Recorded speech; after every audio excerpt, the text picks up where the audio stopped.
दफन 20।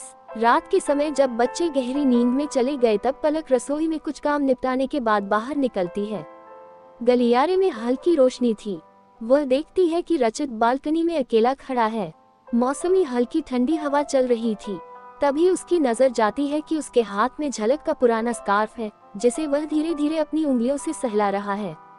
उस वक्त उसकी आंखों में झलक की यादों को साफ साफ देखा जा सकता था। रचित। आवाज सुनकर रचित धीरे से पीछे मुड़कर देखता है।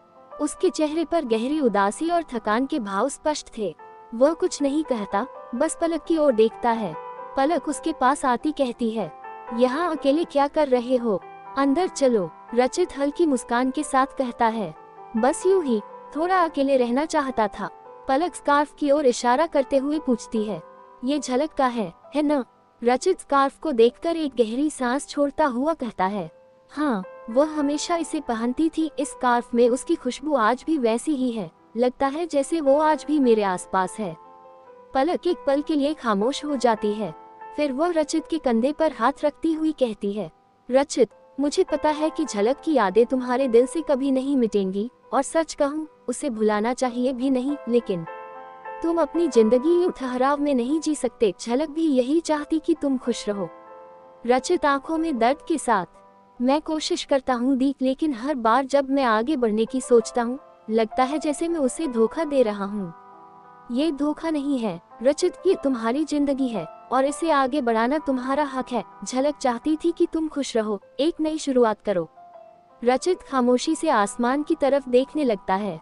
पलक एक पल रुकती है, फिर धीरे से बोलती है, रचित, मैंने एक लड़की देखी है, वह बहुत समझदार है। मुझे लगता है वह तुम्हारे लिए सही रहेगी। मैं नहीं कह रही कि तुम उसे अभी स्वीकार कर लो, लेकिन कम से कम एक बार उससे मिल तो लो। रचित हैरानी से, लड़की? आप समझती क्यों नहीं? मैं अभी इसके लिए तैयार नहीं हूँ। पलक धीरे से मुस्कुराते हुए, रचित, मैं तुम्हें मजबूर नहीं कर रही, मैं बस ये चाहती हूँ कि तुम कम से कम एक मौका खुद को और उस लड़की को दो। हो सकता है तुम्हें उसके साथ वो सुकून मिले जिसकी तुम्हें तलाश है। क्या आपको सच में लगता है कि मैं किसी और के साथ खुश रह पाऊंगा? हाँ रचित, क्योंकि मैं जानती हूँ कि झलक भी यही चाहती थी। उसने तुम्हें कभी बंधन में नहीं बांधा। वह चाहती थी कि तुम अपनी जिंदगी खुलकर जियो, और अगर तुम्हें खुशी मिलेगी तो मुझे यकीन है वह जहाँ भी होगी खुश होगी। रचित गहरी सांस लेकर स्कार्फ को देखता है और फिर धीरे धीरे सिर हिलाता है। ठीक है, मैं आपसे वादा करता हूँ, मैं एक बार उस लड़की से मिलूंगा, लेकिन यह इतना आसान नहीं होगा। रचित, हर किसी की जिंदगी में एक समय आता है जब हमें उन लोगों को अलविदा कहना पड़ता है जिन्हें हम सबसे ज्यादा प्यार करते हैं। झलक तुम्हारे दिल में हमेशा जिंदा रहेगी, लेकिन तुम्हें अब उसकी यादों को उसके साथ जाने देना होगा। रचित स्कार्फ को देखता है। उसकी उंगलियां उसे कसकर पकड़ लेती हैं। उसकी आंखों से आंसुओं की एक बूंद गिरती है जो स्कार्फ के किनारे को भिगो देती है।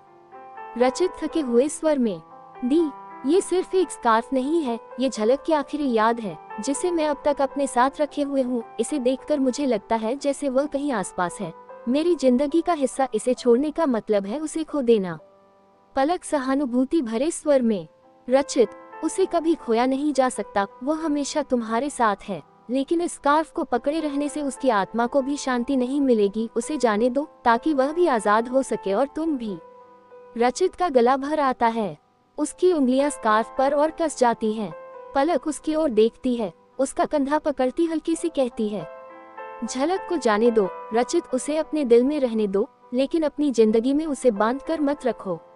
रचित धीरे धीरे अपनी पकड़ ढीली करता है। उसकी उंगलियां कांपने लगती हैं। वह स्कार्फ को देखता है, जैसे उसके साथ अपनी हर याद को संजोने की कोशिश कर रहा हो। फिर वह धीरे धीरे उसे हवा में छोड़ देता है। स्कार्फ हवा में तैरने लगता है। ठंडी हवा उसे ऊपर उठाती है। स्कार्फ एक पल के लिए हवा में लहराता है, मानो झलक की आत्मा विदाई दे रही हो। रचित की आंखों से आंसू बहने लगते हैं, लेकिन उसके चेहरे पर एक हल्की मुस्कान भी आ जाती है। रचित धीरे से फुसफुसाते हुए, झलक, अब तुम आजाद हो, लेकिन तुम हमेशा मेरे दिल में रहोगी। स्कार्फ धीरे धीरे आसमान में खो जाता है।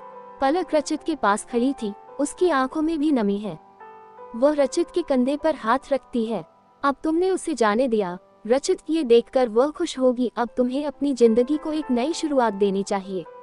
रचित गहरी सांस लेता अपनी आंखें बंद करता झलक की मुस्कुराती हुई छवि को याद करता है। उसकी आंखें खोलते वक्त उसका चेहरा शांत दिखाई देता है। दोनों बालकनी से वापस अंदर आते हैं। आसमान में उड़ता स्कार्फ धीरे धीरे अंधेरे में गायब हो जाता है, जैसे झलक की आत्मा ने अपनी आखिरी विदाई दे दी हो। साहिल टेंट में प्रवेश करते हुए अनिकेत को देखते हैरानगी से पूछता है, सर, आप अब तक जाग रहे हैं? आपने आज दिन भर कुछ खाया भी नहीं। वैसे ये तस्वीरें देखकर आप इतना क्या सोच रहे हैं? साहिल, ये इंस्क्रिप्शन, ये सिर्फ एक भाषा नहीं है, यह एक दिशा निर्देश है। मुझे लगता है ये हमें उस नीले पत्थर तक पहुंचाने का रास्ता दिखाएगा। साहिल लगभग दौड़ते हुए अनिकेत तक पहुंचता हुआ कहता है, क्या बात कह रहे सर? लेकिन ये इंस्क्रिप्शन तो एकदम अनजान भाषा में है, इसे समझना बहुत मुश्किल होगा। अनिकेत टॉर्च उठाते हुए कहने लगा, मुश्किल जरूर है, लेकिन नामुमकिन नहीं। मुझे लगता है ये इंस्क्रिप्शन ही हमें गुफा में छिपे उस पत्थर तक पहुंचने का रास्ता बताएगा। मुझे यकीन है इसी में हमारे सारे सवालों के जवाब छिपे हैं। तो क्या अब हम गुफा में दोबारा जाएंगे? साहिल चौंकते हुए पूछता है।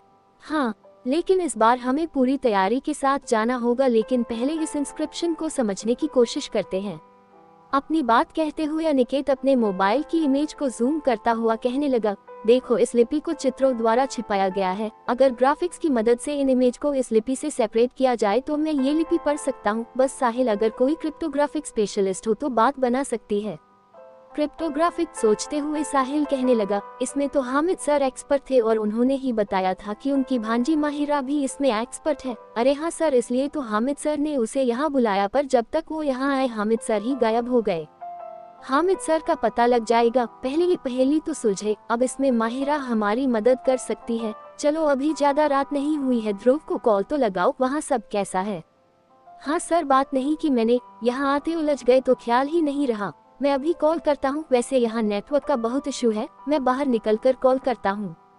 साहिल मोबाइल लेकर टेंट के बाहर निकल जाता है। उसके निकलते अनिकेत इंस्क्रिप्शन की तस्वीरों को एक बार फिर से ध्यान से देखने लगता है। एक तस्वीर में एक गोल संरचना बनी हुई है जिसमें 4 दिशाओं का संकेत बना था। वही दूसरी तस्वीर में कुछ अक्षर खुदे हुए हैं जो उन्हें किसी खास जगह की ओर इशारा करते लग रहे थे। रात का समय, जब काशी के खुदाई स्थल पर गहरा अंधेरा और सन्नाटा छाया हुआ था। ध्रुव और उसके 2 दोस्त शाहिद और यश टेंट के आसपास थे।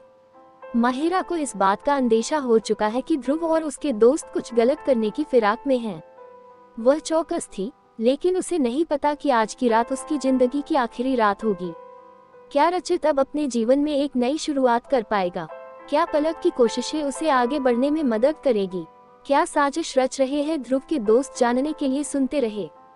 कहानी आगे जारी रहेगी। कहानी पसंद आने पर लाइक करें, सब्सक्राइब करें और मित्रों से साझा करना बिल्कुल न भूलें। धन्यवाद।